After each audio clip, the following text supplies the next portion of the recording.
Sagittal planes parallel to the IR. I'm going to take my right marker out, put my left marker in, left side's closest to the board.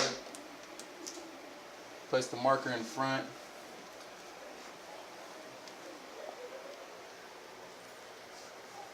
Alright, Rico, go ahead and hold your breath for me. X-ray, go ahead and breathe, relax. Since the side not as thick as the whole head, so we're gonna take it down to KV, probably 70 at 6. Now we just have one more image, axial lateral oblique view.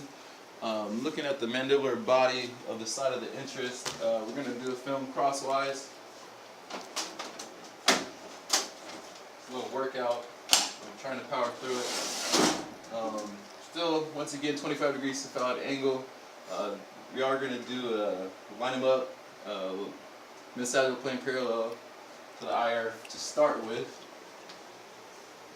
So that's actually pretty good right there. Interpupilar line perpendicular to the IR. But this time, we're going to turn the head in 30 degrees towards the IR. And we're going to bring his chin up slightly to make sure we get that shoulder out the way. That actually looks perfect right there. Once again, we're going to go through the mandible region to hit that side of interest, which is the left side.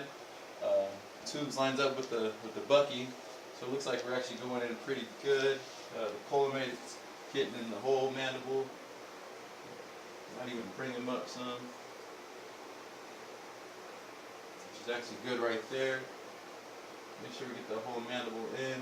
Collimate down. Once again, left marker. Place it in the front. Rico, go ahead and hold like that for me. Hold your breath. X-ray. Go ahead and breathe and relax. 70 at 6 kV in mass. Once again, take our film out, run it.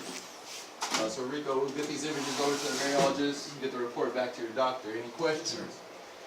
No, sir. I was actually just wondering why my shield looked like that, but I guess I figured out why. Anyway, I want to thank everybody for coming out and watching the trigger. Rico played by the role of Fredo. I myself basically doing what I do by myself. Snap your face. AJ filming once again. But that is the mandible sinus trigger. Thank you. Not much. So we're going to go over the evaluations criteria for the mandible and the sinuses. Couldn't find the best pictures, but I'll try to do my best.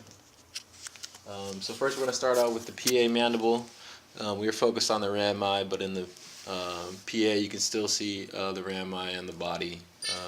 But just want to make sure you get the full mandible in there. The next image we took was a PA axial mandible. Once again, you want to be able to see the full mandible.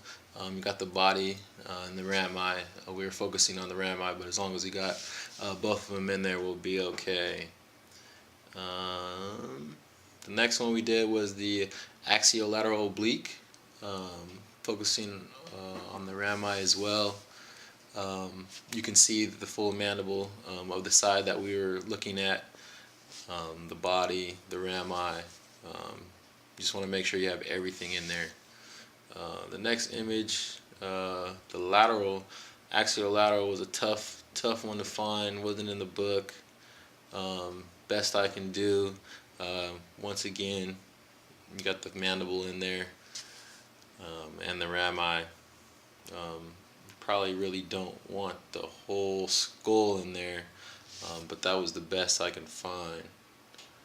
The next image we did was the PA Caldwell, focusing on the sinuses. The PA Caldwell focuses on the frontal sinus, but you can also see the maxillary sinus in there. What you really want is to be able to see the petrous ridges in the lower third of the orbit, which will create a good image. The next image we took was the waters. The waters focuses on the maxillary sinus, which is right there on both sides. You want, tough to see, but you want your peaches ridges to be right underneath the maxillary sinus, and that creates a good image as well. The next image we did was the lateral sinus, which you can actually see all four sinuses. This is good for checking air fluid levels in the sinuses. You have your frontal sinus, as you can see the ethmoidal sinuses, sphenoidal sinus in the back, and the maxillary sinus right there on bottom. It's a good image because I got it from Merrill's. The last image we took was the SMB, submandibular verticular, something like that.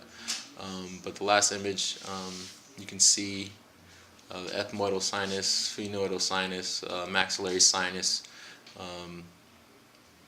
As you can see, the teeth are overlapping, so you know the IOML was parallel